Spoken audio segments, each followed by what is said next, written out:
त्र्यंबकेश्वर ज्योतिर्लिंग की कथा भारतीय पौराणिक कथाओं में एक महत्वपूर्ण स्थान रखती है। यह कथा भगवान शिव और उनके अनन्य भक्तों की भक्ति और तपस्या की अद्भुत गाथा है। त्र्यंबकेश्वर ज्योतिर्लिंग महाराष्ट्र के नासिक जिले में स्थित है और इसे 12 ज्योतिर्लिंगों में से एक माना जाता है। इस कथा के माध्यम से हम भगवान शिव की महिमा और उनकी कृपा का अनुभव कर सकते हैं। त्र्यंबकेश्वर ज्योतिर्लिंग की कथा प्राचीन समय की बात है, जब गौतम ऋषि अपनी पत्नी अहिल्या के साथ त्र्यंबक क्षेत्र में निवास करते थे। गौतम ऋषि एक महान तपस्वी और धर्मात्मा थे। उनकी तपस्या और धर्मप्रियता के कारण इस क्षेत्र में कभी अकाल नहीं पड़ता था और हमेशा सुख शांति बनी रहती थी। एक दिन त्र्यंबक क्षेत्र में भयंकर अकाल पड़ा और लोग भूख प्यास से तड़पने लगे। गौतम ऋषि ने अपनी तपस्या से भगवान इंद्र को प्रसन्न किया और उनसे क्षेत्र में वर्षा कराने की प्रार्थना की। भगवान इंद्र ने उनकी प्रार्थना स्वीकार की और क्षेत्र में भरपूर वर्षा हुई। इससे सभी लोग बहुत खुश हुए और गौतम ऋषि की जय जयकार करने लगे। हालांकि गौतम ऋषि की इस सफलता से अन्य ऋषि और मुनि ईर्ष्या करने लगे। उन्होंने गौतम ऋषि को नीचा दिखाने के लिए एक योजना बनाई। उन्होंने एक गाय को मारकर गौतम ऋषि के आश्रम के पास छोड़ दिया और फिर गौतम ऋषि पर गौहत्या का आरोप लगाया। गौतम ऋषि को इस झूठे आरोप से बहुत दुख हुआ और उन्होंने अपनी पत्नी अहिल्या के साथ भगवान शिव की आराधना करने का निर्णय लिया।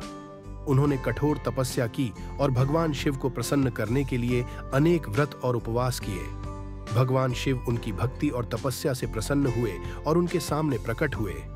गौतम ऋषि ने भगवान शिव से प्रार्थना की कि वे उन्हें इस झूठे आरोप से मुक्त करें और इस क्षेत्र को पवित्र करें।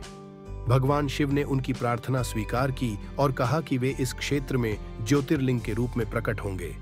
भगवान शिव ने गौतम ऋषि को गंगा नदी को इस क्षेत्र में लाने का निर्देश दिया। गौतम ऋषि ने अपनी तपस्या से गंगा नदी को इस क्षेत्र में बुलाया और भगवान शिव ने त्र्यंबकेश्वर ज्योतिर्लिंग के रूप में प्रकट होकर इस क्षेत्र को पवित्र किया। त्र्यंबकेश्वर ज्योतिर्लिंग की स्थापना के बाद इस क्षेत्र में पुनः सुख शांति का माहौल बन गया और लोग भगवान शिव की महिमा का गुणगान करने लगे। त्र्यंबकेश्वर ज्योतिर्लिंग की महिमा इतनी अद्भुत है कि यहाँ आने वाले भक्तों की सभी मनोकामनाएं पूर्ण होती हैं। यह स्थल भगवान शिव के अनन्य भक्तों के लिए एक महत्वपूर्ण तीर्थ स्थल बन गया है। त्र्यंबकेश्वर ज्योतिर्लिंग की कथा हमें यह सिखाती है कि सच्ची भक्ति और तपस्या से भगवान शिव को प्रसन्न किया जा सकता है और उनकी कृपा से सभी कष्टों का निवारण हो सकता है। गौतम ऋषि की भक्ति और तपस्या की यह कथा हमें प्रेरणा देती है कि हमें अपने जीवन में सच्चाई, धर्म और भक्ति के मार्ग पर चलना चाहिए। त्र्यंबकेश्वर ज्योतिर्लिंग की महिमा को और भी बढ़ाने के लिए यहाँ हर साल महाशिवरात्रि के अवसर पर भव्य मेले का आयोजन किया जाता है। इस मेले में लाखों श्रद्धालु भगवान शिव की आराधना करने और उनकी कृपा प्राप्त करने के लिए आते हैं। त्र्यंबकेश्वर ज्योतिर्लिंग की कथा और इसकी महिमा को सुनकर और देखकर भक्तों के हृदय में भगवान शिव के प्रति भक्ति और श्रद्धा का भाव और भी बढ़ जाता है।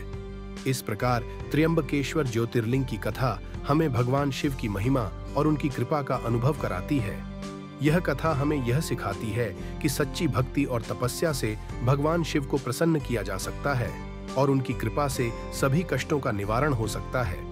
गौतम ऋषि की भक्ति और तपस्या की यह कथा हमें प्रेरणा देती है कि हमें अपने जीवन में सच्चाई, धर्म और भक्ति के मार्ग पर चलना चाहिए।